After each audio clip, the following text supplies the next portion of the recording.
So I request Dr. Dheeraj to please come to the dais and to talk about conservative management of thoracolumbar fractures. So directly coming to the point, if we see a burst fracture, actually this talk is mainly on the fractures which can be conserved, and the major controversy lies with the burst fractures, because most of us prefer to operate and some of us don't. Other fractures like wedge fractures, irrespective of the height or the collapse, most of them can be conserved. And other type C fractures, which are three column injuries or rotational injuries, can be more likely to be on the operative side. So major controversy or the gray zone is in the burst fracture region. I am talking about neuro intact patients. So most of these burst fracture you can see on the first image, there was a fresh burst fracture which was occupying almost 70% of the canal, and after a year it has reduced to 29%. So almost 50% of the canal remodeling has happened. So why to operate on these burst fractures? That's what I'm here. Why not to operate? You can see the average duration is around 12 to 15 months.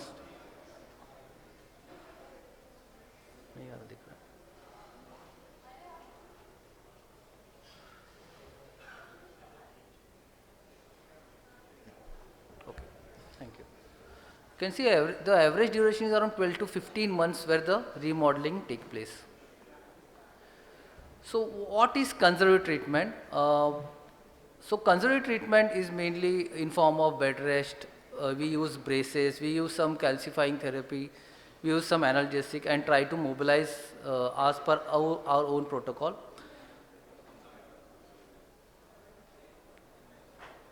So, but there are many controversies with the conservative management also. So, how much bed rest has to be given, how many days, weeks or months? Whether brace is required, or the brace, if bracing has to be done, how long has to be the bracing done? And when on follow-up, if you are going for an aggressive conservative treatment, when this conservative patient goes into the operative category, what is the mobilization protocol, and what are the ideal x-rays to assess the stability of the spine in a fracture which is quite painful. So all these questions we will going to answer further. So this is the commonest scoring system what we all used to follow. So when we started with Danish three column concept, then AO came up with some classification and it is outdated. Then comes the Vaquero with Tilly's classification, which made us understand the fracture pattern very nicely based upon the morphology as well as the neurology. But it also had some limitation, especially the gray zone. The gray zone where we are confused, and the Tilly's classification is further confusing us. So there is no concept of kyphosis, though they have taken PLC, but there is also inter-observer variation in observing PLC injury on images. Open fracture is not considered in this patient. With multiple trauma also is not been considered with Tilly's classifications. Spondylodiscide or Angst patient cannot be intervened. Even a simple form of fracture is going towards the operative side in that kind of patient. And patient with a general health or a general comorbidities, many comorbidities cannot be operated. This patient goes irrespective of the Tilly's classification falling into the operative category, that patient falls into the non-operative. Apart from that, there are many controversies regarding PLC, which is intermediate PLC, which can be utilized by the surgeon as per their preference. Rotational injuries is coming only up to score 3, which is falling into a stable fracture zone, and validity and the methodology of the study is controversial. So this is a study by Korean surgeons, how unstable fracture, burst fracture are really unstable. So at the end, they are critical about TLX classification, and they suggest us not to follow the TLX classification, especially when the scoring is less than 4, and also look for other classification system which specially come up when the AO come up with the new classification is Neo AO. So they strongly recommend us to follow this Neo AO classification. So this new AO classification has come up with the limitations of the TLX classification has been overcome with the new AO classification, and where they have, apart from the neurology, they have divided neurology into 5 categories. Also, the tension band has to be clearly defined, and the translation injury, which was not so clearly defined with TLX, has been taken care into. The morphology and patient specific modifiers has been described very well. So in general, in type A of AO classification, which is wedge fractures in a neuro intact patient with canal compromise, or burst fractures with a neuro intact patient, or complete burst fracture, can be conserved when there is no significant kyphotic deformity, when they, irrespective of the canal compromise in a neuro intact patient. But there are also other indicators which one has to look on the X-rays. So I will request my other delegates to look at the AP view also, apart from looking the sagittal alignment.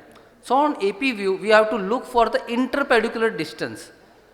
The interpedicular distance, we have to look for the one level above as well as below vertebra, and take an average of that interpedicular distance. If the average of this interpedicular distance is more, then there is a high combination which has happened at the burst fracture, and it is likely to collapse further.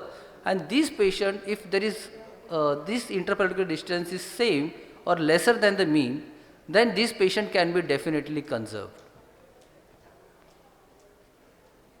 One can take kyphosis as a measure. So this article suggests more than less than 35 degree of kyphosis can be conserved.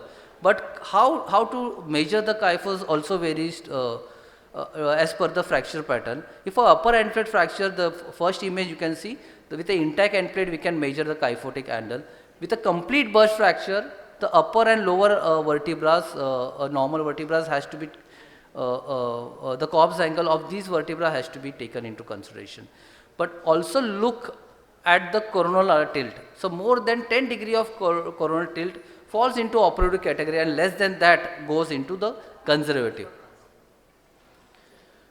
So I was talking about the kyphosis angle, but kyphosis angle is also the assessment of kyphosis angle for the thoracolumbar region and the thoracic spine also varies. So if there is a fracture with a 20 degree of collapse in the T7 vertebra, which is shown in the image B, and the same fracture with a kyphotic angle of 20 degree is seen in the thoracolumbar spine. So which has to be operated, which not? So yes, we know thoracolumbar has to be given preference, but why? You can see as per they have made this estimation so easy, because there is a lordosis of 10 degree or plus in the thoracolumbar or thoracic in the thoracolumbar junction. This 10 degree has to be added to the kyphotic angle, which makes this angle around 30 degree. While in the other image, the kyphotic angle is 20 degree, but there is already existing normal kyphosis at the segment level of 10 degree. Hence it falls below the 20 degree of kyphosis, and this patient can be conserved safely. So regarding the bracing, which I asked you, is there a role? After following all these measures, the interpedicular distance, the kyphosis angle, the coronal angulation, if the spine is stable, there is no need of bracing. As per the, if the spine is stable, the bracing is not going to prevent further collapse. So this is strong recommendations by the evidence. Then amount of bed rest, if the spine is stable, if you are, this is not about osteoporotic fractures, I am talking about middle age to young patient. Osteoporotic fracture is something else. So a strong recommendation of early mobilization from 0 to 7 days is advisable. And conservative patient can be conveyed to the surgery when there is an increasing kyphosis of on follow-up X-rays. So also look for the follow-up X-rays. If there is increasing collapse, then this patient can be converted into the surgery. Thank you.